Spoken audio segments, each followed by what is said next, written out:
மக்கள் கிட்ட கொஞ்சம் வெளிப்படையா இருக்கிறதே நல்லது அப்படின்னு. வெளிப்படையா இருக்கணும்னா நடிகர்களுக்கு வெளிப்படையா இருக்க தெரியாது. பொதுவாக மனிதர்களே வெளிப்படையானவர்கள் இல்லை. அதில் நடிகர்கள் ரொம்ப வெளிப்படையானவர்கள் இல்லை. மூடக்கமாக வாழ்வதுதான் அவருடைய வாழ்க்கை போக்கு. Okay okay. அதனால் எப்படியோ வந்து விட்டார், யாரையோ சேர்த்து கொண்டு லட்டு தர்றேன் என்னோட சேருனாரு. இவனுக்கு லட்டே கிடைக்க போகிறதில்ல, இவன் எப்படி தருவான்னு ஒருத்தன் நம்ப மாட்டேன்ட்டான். ஆட்சியில் பங்கு தருகிறேன் என்று சொன்னபோது ஒருத்தன் நம்பவே இல்லை. இப்போ லட்டு உண்மையிலே வந்துருச்சு. லட்டு தரேன்னு ரெடியாக திருமாவளவன்லேருந்து எல்லா ஆளும் ரெடியாக காலம் தூக்கி நிற்கிதுன்னு நான் நினைக்கிறேன். அப்படியா சார்? இப்போ அதான் கேட்க வந்தேன். இப்போ அடுத்து இன்னொரு 10 சீட் வேணும் அப்படிங்கிற ஒரு பட்சத்தில் எந்தெந்த கட்சியெல்லாம் போக முடியும்னு நினைக்கிறீங்க? யாரெல்லாம் தெரியல. அவர் கூப்பிட்டதுன்னு சொல்லி செய்தித்தாள்கள் தெரிவிக்கின்ற செய்தி காங்கிரஸ், கம்யூனிஸ்ட், பாமக இந்த கூட்டணியில் இருக்கு.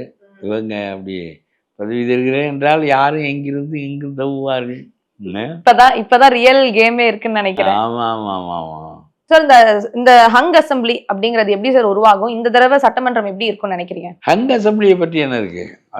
It is supported by some other parties when you get the real majority. அதில் ஒன்று அங்கே என்னைக்கு வேணாலும் அவங்க கவுக்கலாம், ஒரு காலை உருவிக்கலாம்.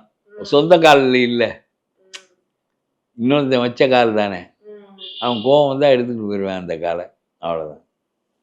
அதனால் அந்த திருமாவளவன் விடாமல் பேசுகிறார். நான் தான் கூட்டணி ஆட்சியை தமிழ்நாட்டுக்கு முன்மொழிந்து சொன்னேன், தமிழ்நாடு அதை வழிமொழிந்து விட்டது. என்னுடைய மாபெரும் தியரி, மார்க்ஸ் கண்டுபிடிச்ச தியரிக்கு அப்புறம், ப்ராலிட்டேரியன்ஸுக்காக அவர் கண்டுபிடிச்ச தியரிக்கு அப்புறம் இப்போ நான் கண்டுபிடிச்ச தியரியை Tamil Nadu, it is endorsed by Tamil Nadu.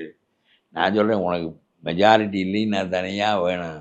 இதுவரையிலும் எல்லா கட்சியும் மெஜாரிட்டியோடு தான் ஆண்டுச்சு. அவனுக்கு எதுக்கு கூட்டணி ஆட்சி? அவன் எதுக்கு மற்றவர்களிடம் பதவியை பங்கிட்டு கொள்ள வேண்டும்? நீ முன்ன போல் 2 இடமும் 3 இடமும் தான் வாழ்க்கையில் வெற்றி பெற முடிஞ்சவன் என்றைக்கும் கூட்டணி ஆட்சியை தான் கேட்டுக்கொண்டிருப்பேன். நீ என்னைக்கு 150 இடத்தை பெற போகிற? 150 இடத்த உன்னால் என்றைக்கும் பெற முடியாது. ஆகவே நீ கூட்டணி ஆட்சியை தான் you will always propose alliance government, coalition government. சரியா?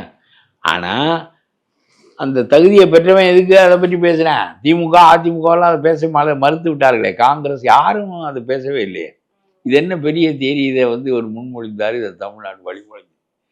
இடம் பத்தலைன்னா இன்னொருத்தன் வருவேன், அவனுக்கு பங்கு கொடு. இடம் இருந்துச்சுன்னா அவனுக்கு எதுக்கு பங்கு கொடுக்குற? இதெல்லாம் பெரிய விஷயம் போல பேசப்படும். இவர்களுக்கெல்லாம் செய்தித்தாள்கள் பெரிய இடம் கொடுக்கும். எவ்வளவு அறிவாக பேசுகிறவன் பேச்சையும் போட மாட்டாங்க. இந்த மாதிரி பேச்சுக்களை தான் போடுவாங்க.